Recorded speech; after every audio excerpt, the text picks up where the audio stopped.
Okay. 12th दिसंबर 2025 का second session है। USD corp का चार्ट था। यहाँ पे प्राइस एक मतलब एक ब्रेकआउट हुआ था एक लेवल का। ये जो पहले जो लेवल्स बने हुए हैं ये पहले के बने हुए थे, तो इन्हीं को मैंने एडजस्ट किया। जो लेवल का ब्रेकआउट हुआ है सबसे पहले उसको एक मतलब रेजिस्टेंस मैंने बनाया। ठीक है। इसके बाद अगर फेक ब्रेकआउट होता है तो यहाँ से अपॉर्चुनिटी हमें दिख रही है कि अगर ये नीचे जाके क्लोज हो जाती है और उसके बाद फिर से प्राइस पहले ऊपर आता है तो इस पे हम लोग रिजेक्शन ट्रेड ले सकते हैं। तो एक ये था। ठीक है।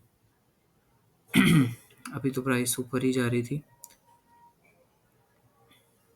तब तक मुझे और भी चेक करना था। तो यूरो एनजेडी पे मैं आया। यहाँ पे मुझे एज सच कोई अभी तुरंत अपॉर्चुनिटी नहीं दिख रही थी। डोनशिन चैनल से रिजेक्ट होके वहाँ पे ये ग्रीन कैंडल बन रहा है। और इसमें अगर नीचे ही चली जाती रेड तो ईएमए क्रॉसओवर होने के चांसेस थे, तो फिर यहाँ पे एक अपॉर्चुनिटी बन सकती थी, लेकिन अभी के लिए नहीं। तो मैंने यहाँ पर एक अलर्ट लगा दिया कि जब ये नीचे जाएगी तो वहाँ तक प्राइस पहुँचने तक वो ईएमए क्रॉसओवर हो जाएगा। खैर, यहाँ पे as you can see resistance के अंदर ये लोग री एंट्री कर रहे हैं। अगर ये इसके नीचे क्लोज हो जाएगी तो वही वाला जो मैंने पहले सोचा था कि मैं ट्रेड लूँगा। ठीक है। प्राइस ऊपर आ जाएगी और फिर रिजेक्शन का ट्रेड लूँगा। तो ये प्लान वहाँ का था। फिर नीचे सपोर्ट लेवल है, वहाँ पे अगर ये रेड कैंडल रिजेक्ट होकर क्लोज होती है तो भी मैं आपके लिए जाऊँगा। फिर एक सपोर्ट लेवल एक यहाँ पे भी है जिसको मैं थोड़ा सा करेक्टली यहाँ पर आके शिफ्ट किया हूँ। ठीक है। और अब ये इसमें ये जो ईएमए चल रहा है इसका भी सपोर्ट लेके ये वो कर सकती है। ये भी बात थी कि ईएमए को अगर चार्ट पहले सपोर्ट कर रही है तो अगर वहीं आसपास क्लोज होती है ईएमए के लाइन के, तो चांसेस आर हाई कि वो फिर ग्रीन कैंडल में कन्वर्ट हो सकता है। वहीं पे हो गया क्लोज। मैं रेडी था डाउन ट्रेड के लिए, लेकिन डाउन ट्रेड कब? जब ये पहले ऊपर आता और वो रेजिस्टेंस को टच करता तो। ठीक है। अब ये पहले ही नीचे जाने लगा, एकदम नीचे जाके टच करके ऊपर से वही ईएमए का सपोर्ट लेवल भी है, तो अब रिस्की हो जाएगा। अब अगर मैं डाउन के लिए लूँगा तो यहाँ नहीं ले सकता जहाँ पे अभी अभी प्राइस है। अब मैं ऊपर लूँगा। ऊपर ये जो छोटा सा रेड बगल में डोजी स्पिनिंग टॉप टाइप की बनी है उसके हाई पे, यहाँ पे। तो मैंने तुरंत वो टाइमर चेंज किया इसलिए क्योंकि 30 सेकंड क्रॉस हो चुके हैं। 15 सेकंड में थोड़ा अब छू गया। अब यहाँ पे मैंने प्रेस किया बट उतने में प्राइस ऑलरेडी इतना नीचे आ गई थी, जो कि ये मेरे हिसाब से सही एंट्री नहीं थी। दूसरी बात, 15 सेकंड्स में दिक्कत ये होती है कि भले ही कैंडल लास्ट में उसके नीचे क्लोज हो जाए, लेकिन 15th सेकंड पे वो अगर उसके ऊपर है तो फिर दिक्कत हो जाएगा। तो यहाँ पे लक का भी रोल था कि ये विन हो गया। उस 15 सेकंड पे वो उस प्राइस से नीचे था। एज यू कैन सी वो क्लोज भी वहीं पे हुआ है, इवन दो वो पहले जाके नीचे टच कर दिया था बट क्लोजिंग भी यहीं दिया था। यहाँ पे रेड के लिए जाया जा सकता था जहाँ तक मुझे मतलब लग रहा है, क्योंकि रिजेक्ट होके क्लोज हुआ है। लेकिन वही है कि श्योरिटी नहीं थी, और चूंकि अभी अभी तुरंत तुरंत ट्रेड लिया था तो इसलिए समझ में नहीं आया। फिर मैं छोड़ दिया क्योंकि अपॉर्चुनिटी मुझे नहीं समझ में आ रही थी। फिर मैं आ गया दूसरे चार्ट पे, यूरो एनजेड पे। ठीक है। यहाँ पर एज यू कैन सी पिछला वाला जो कैंडल है वो रिजेक्ट होके उसको क्लोज किया गया है, बट उसका कैंडल स्टिक का रिएक्शन हमने नहीं देखा, तो इस पे मैं डाउन के लिए नहीं जा सकता हूँ। 15 सेकंड्स के लिए या 10 सेकंड्स के लिए भी नहीं जा सकता हूँ, क्योंकि सिंपली बिकॉज कि मैंने रिएक्शन नहीं देखा है उसके पिछले वाले कैंडल का।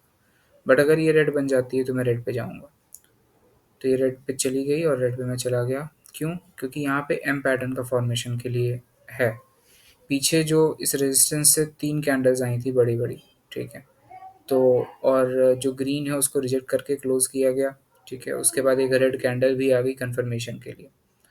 तो अगर बायर्स के पास सही में ताकत होती और सेलर्स वहीं पे एग्जॉस्ट हो जाने थे तो उसी ग्रीन कैंडल के रिजेक्शन वाले विक में हो जाते, बट उसके बाद भी वो रेड कैंडल बनी गई।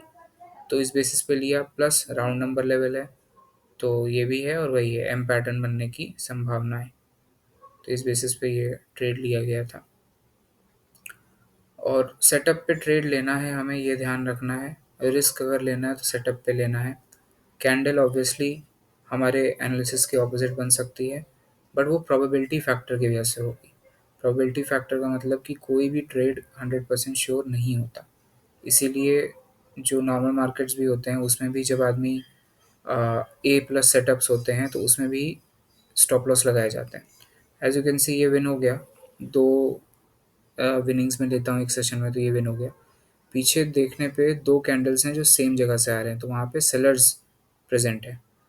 तो वो भी मुझे दिख गया था, ये यहाँ पर एग्ज़ैक्टली यहाँ पे।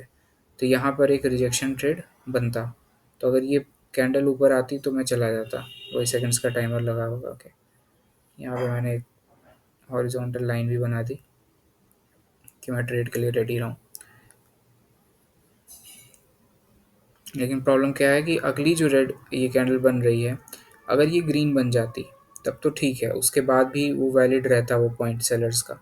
लेकिन चूंकि ये रेड बन रही है, और अगर ये रेड बन गई तो फिर ये बोला जा सकता है कि ऊपर से सेलर्स नीचे शिफ्ट हो चुके हैं।